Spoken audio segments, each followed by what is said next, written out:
या माई या, जरा घटकाभर बसा, दम खा. पुन्हा आपली आजची गोष्ट संपली की आहेच नेहमीचं संसाराचं रहाट गाडगं चालणारच आहे. आता बघ, शिव आणि शक्ती यांना कोणी वेगळं करू शकतं का? आता पहा, शिव आहे तर शक्ती असणारच, आणि शक्ती जिथे आहे तिथे शिव मात्र असणारच. दोघं एकत्र असतील, एकरूप असतील तरच त्याला अर्थ आहे. पार्वती देवी काय किंवा सती देवी काय, साक्षात त्याच दोघी जणी आदिशक्तीच्या स्वरूप आहेत, आणि त्यांच्याच विवाहाची ही कथा आहे. बघूया आजच्या भागात काय होतंय ते.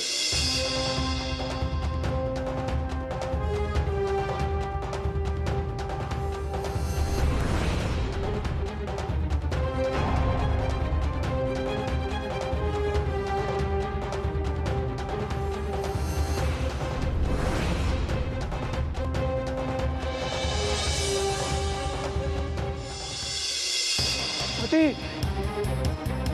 सती!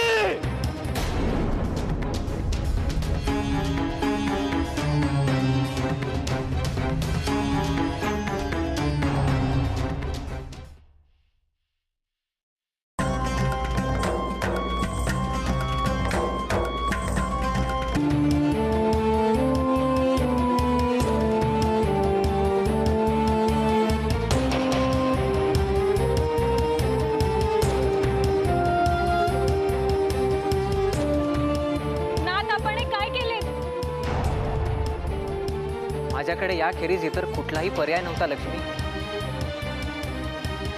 महादेवांना थांबवणे इतर कुठल्याही मार्गाने शक्य नव्हते.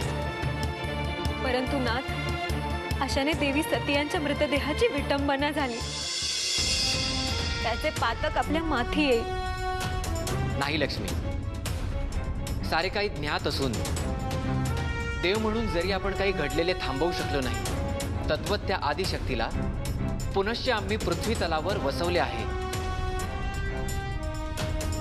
देवी सती यांचा मृतदेह पृथ्वीवर ज्या ज्या ठिकाणी विखुरला आहे, त्यांच्या देहाचा अंश जिथे धरणीच्या कुशीत गेला आहे, ते अवशेष जिथे रुजले आहेत, ती जागा भविष्यात शक्तिपीठ म्हणून प्रसिद्धीस येईल व जागृत शक्तिस्थान बनून मानवजातीच्या उद्धारासाठी तत्पर राहील. आणि जो कोणी या आदिशक्तीची उपासना करेल, ही आदिशक्ती त्याच्यावर प्रसन्न होईल. नाथ, आपली लीला अपरंपार आहे.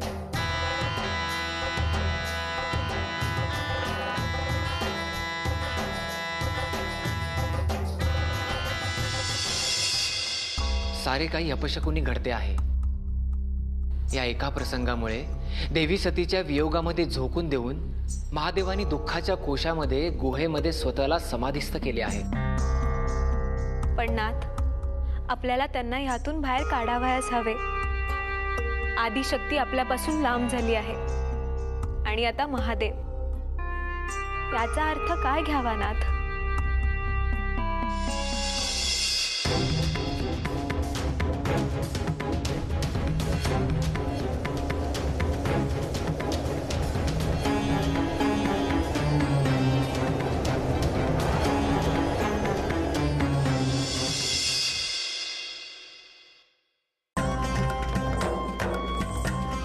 नारायण नारायण.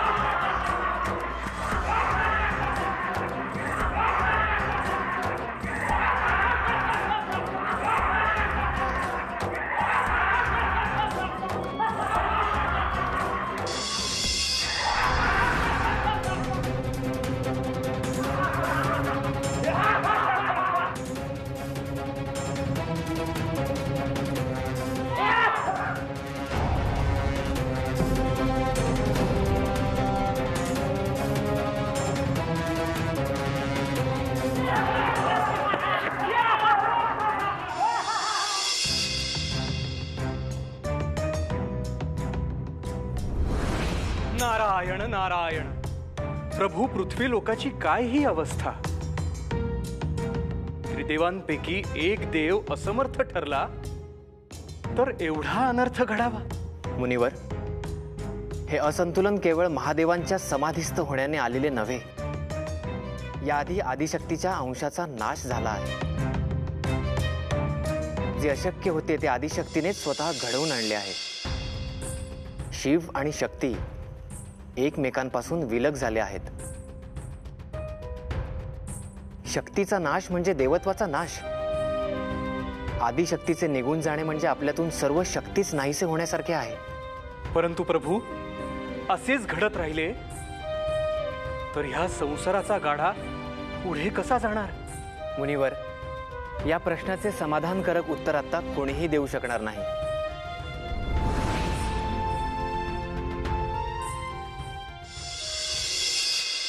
पिताश्री, आपण प्रणाम. हे ब्रह्मदेव, आपली मुद्रा इतकी चिंतित का? काही भयावह घडले आहे का? भयावह परिस्थिती आपल्यापासून लपून राहिलेली नाही पालनहार. समस्यांची शृंखला वाढतच चालली आहे. पृथ्वीवर तारकासुराने हाहाकार माजवलाय. तारकासूर? तारकासुराने वरदान प्राप्त केले आहे. केवळ आणि केवळ श्री महादेवांचा पुत्रच त्याचा संहार करू शकतो. महादेवांचा पुत्र? परंतु महादेवांचा तर कोणी पुत्रच नाहीये. मग? नारायण नारायण. आणि ह्याच संधीचा लाभ तारकासूर आणि समस्त असुर सेना घेत आहे. चहूबाजूंनी असहाय्य झालो आहोत आपण सर्व. ना शक्ती, ना शिवमहिमा आणि ही अराजकता, या सर्वातून मार्ग निघावा तरी कसा?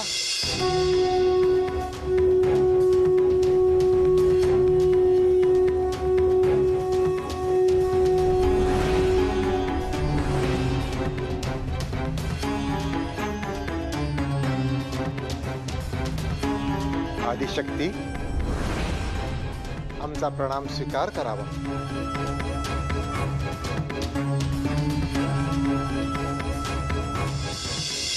माते, आम्ही आपली क्षमा मागतो. देवी सतीच्या रूपात आपण असताना आम्ही आपले रक्षण करू शकलो नाही. ह्या सृष्टीमध्ये जे काही घडते ते विधी घटनेनुसारच घडते. ते कदाचित भावनाधीन होऊन मी स्वामी महादेवांचे माझ्या प्रती असलेले प्रेम समजू शकले नाही. एका क्षणासाठी माझा त्यांच्यावरील क्रोध अनावर झाला व मी त्यांना सोडून आले. आणि त्यानंतरच्या सर्व विनाशाचे मूळ होण्यास कारणीभूत ठरले. नाही आदिशक्ती, आपण असे कदापि समजू नये. माझ्यापासून झालेल्या वियोगामुळे स्वामी महादेव समाधीस्थ आहेत हे माझ्यापासून लपलेले नाही. व ह्या सृष्टीचे चालक ह्या नात्याने त्यांनी त्यांचे दुःख बाजूस सारणे हे अत्यंत महत्त्वाचे व गरजेचे आहे. परंतु माते, हे कसे शक्य आहे? स्वामींना पुन्हा पती परमेश्वर म्हणून प्राप्त करणे व ह्या सृष्टीची विस्कटलेली घडी पुन्हा सुरळीत करणे हे माझे परम कर्तव्य आहे. आणि त्याच करिता मी आदिशक्ती पुन्हा जन्म घेईन.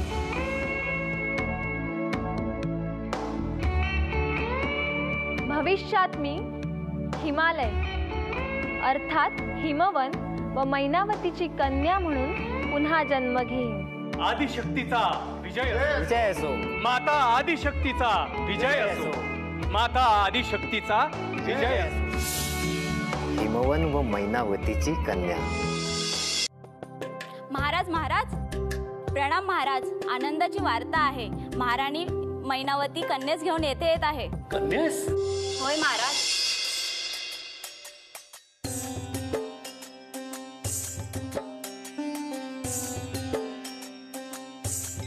महाराणी मैनावती?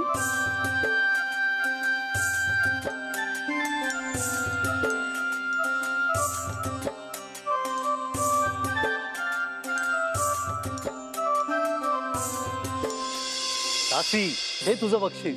धन्यवाद महाराज. राणी मैनावती, आज आम्हाला आनंद व्यक्त करण्यासाठी शब्दच नाही.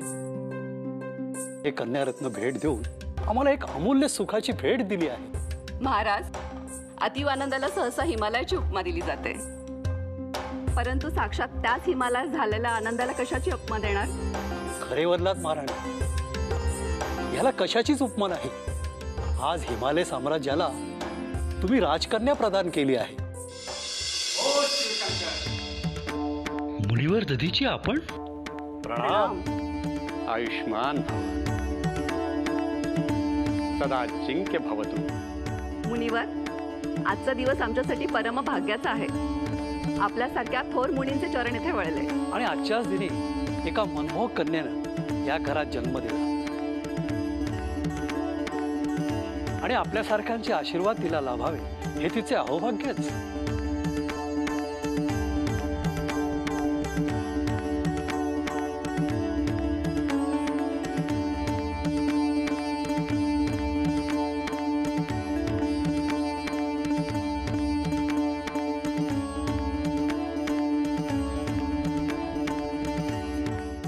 उमा पार्वती,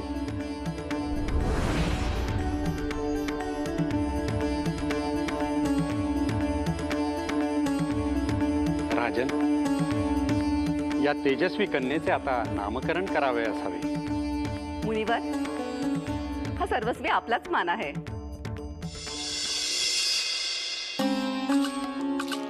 पार्वती, तिचे नाव पार्वती असेल.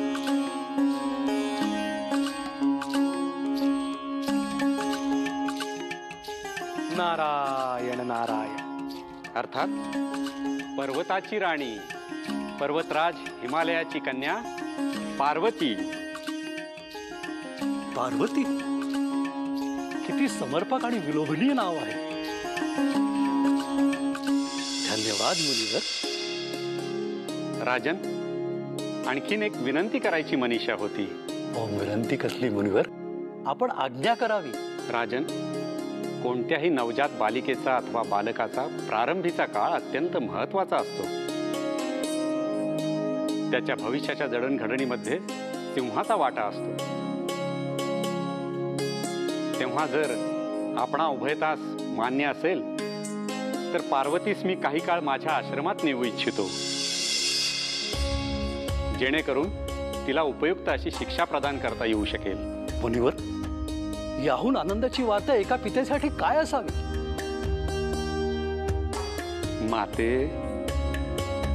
ही योग्य तेच घडतंय ना.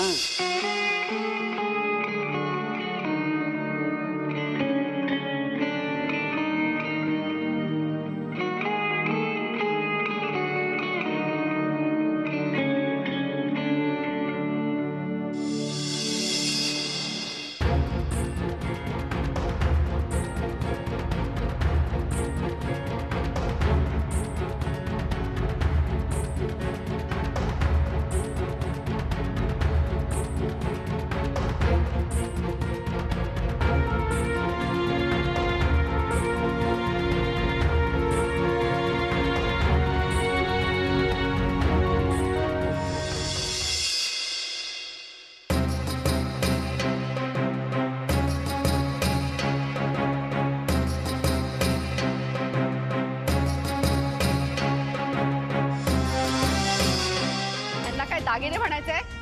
दागिने स्त्रीचे सौंदर्य खुलवतात, परंतु ही आभूषणे आमच्या कन्येची कांती उजळून काढतील असे यत्किंचितही वाटत नाही. लक्षात असू द्यावे की आमची कन्या पार्वती कोणी सामान्य पुत्री नाही, राजपुत्री आहे, राजपुत्री. आभूषण असे हवे जे परिधान केल्यावर स्त्रीचे सौंदर्य खुलले पाहिजे. घेऊन जा ही आभूषणं.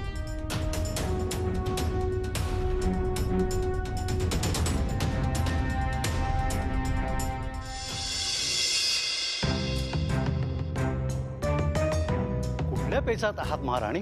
अजूनही आभूषणच निवडता आहात? नाहीतर काय महाराज, आता पार्वतीसाठी आभूषणे पसंत करायची तर सृष्टीतील सर्वोत्तमच आभूषणे निवडावी लागतील. त्यातून आज तिची जन्मतिथी, आपल्याकडून अशी भेट मिळायला हवी जी ती आजन्म गौरवाने मिळू शकेल. अगदी माझ्या मनातील विचार हेरलात महाराणी. काळ किती विचित्र असतो बघा ना. आपली पुत्री दधीची मुलींच्या आश्रमात गेली आणि तिच्या आठवणींमध्ये काळ किती जलद गतीने पुढे सरकला हे कळलेच नाही. संपूर्ण सृष्टीचे ऋतुचक्र आपल्यासाठी गतिमान झाल्यासारखे वाटत होते. तसे नाही. हा, एका मातेची तळमळ तुम्हास कशी जाणवावी? एखाद्या वृक्षाची पडझड होताना जशा यातना होतात तशा यातना पार्वतीचा विरह देत होता. मी आपले प्रेम समजू शकतो, पण जे विधिलिखित असतं ना तेच घडतं. हे आपले आणि पार्वतीचे भाग्य समजावे की दधीची मुनींनी तिचे नामकरण केले आणि तिला शिक्षा अवगत करण्यासाठी आश्रमात घेऊन गेले. यावर आपण संतुष्ट व्हायला नको का? परंतु महाराज, माझ्या मनामध्ये ही शंका कायम घर करून असते की मुनीवर आपल्या पुत्रीच्या मनी काही असामान्य विचार कल्पना रुजू तर पाहत नाहीत ना. दधीतींच्या हेतूवर आपण शंका घेणे म्हणजे? नाही नाही, मी शंका घेत नाही महाराज, परंतु आता हेच पहा ना, आज तिची जन्मतिथी. आपण सर्व महाल तिच्यासाठी सजवला आहे, भरपूर भेट वस्तूही आणल्या आहेत. निदान आज तरी तिने त्या आश्रमातून आपल्या स्वगृही यायला हवे होते. ते काही नाही. दासी, ताबडतोब पार्वतीस महालात घेऊन येण्याची व्यवस्था करावी. जशी आपली आज्ञा महाराणी.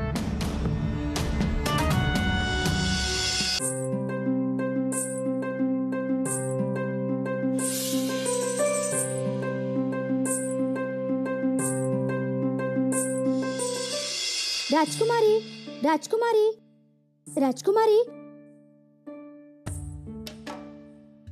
तुझा स्वर जरी मंजुळेप्रमाणे कोकिळ भासत असला तरी तो ध्यानस्थ अशा पाण्यात दगड पडावा तसा कंप उत्पन्न करीत आहे. म्हणजे राजकुमारी? म्हणजे ऋषी दधीची तपोसाधनेमध्ये व्यस्त आहेत व त्यासाठी शांतता आवश्यक आहे. तुझ्या आवाजामुळे त्यात व्यत्यय निर्माण होईल. क्षमा असावी राजकुमारी, परंतु आपल्या मातोश्रींनी आपणास जलद प्रासादी घेऊन येण्याची आज्ञा केली आहे आणि त्याचेच पालन करीत आहे मी. मातोश्रींनी आम्हाला बोलवले आहे ते का? त्या प्रत्यक्ष सांगतीलच. आणि राजकुमारी, अजून एक विनंती करायची होती. आपण एक राजकुमारी असून अशा वैराग्य अवस्थेत राहता. उंची वस्त्रे, आभूषणे आपणास असे पाहून त्यास माझा नाईलाज आहे. माझे मन ऐहिक सुखात न रमता नैसर्गिक आत्मिक आनंदात रमते. परंतु महाराणींनी आपणास असे पाहिले तर त्या आम्हा सर्व दासींना बोल लावतील की आम्ही आपला योग्य सांभाळ करू शकलो नाही. तुझी शंका समजते आहे मला. मातेसाठी मी ती उंची वस्त्रे परिधान करेन, तुला बोल लागणार नाही. धन्यवाद राजकुमारी. अजून एक सांगू, साक्षात श्री महादेव शिवशंभो असे संन्यासी वेश धारण करून राहतात आणि त्याच कारणाने तुम्ही सुद्धा तशाच राहता. अगदी मनकवडी आहेस तू. महादेव ह्यांचे नाव उच्चारताच जणू वैराग्याचा आत्मिक साक्षात्कार होतो. परंतु आजतागायत मला त्यांचे दर्शन घडले नाही, म्हणून मी अधिकाधिक अधीर होत गेले आहे. मुनिवर म्हणत होते की महादेवानी स्वतःला एका गुहेमध्ये बंदिस्त करून घेतले आहे. ते समाधीस्थ झाले आहेत. कित्येक वर्ष ते त्यातून बाहेर देखील आले नाही. कसे असतील ते? कुठे असतील ते?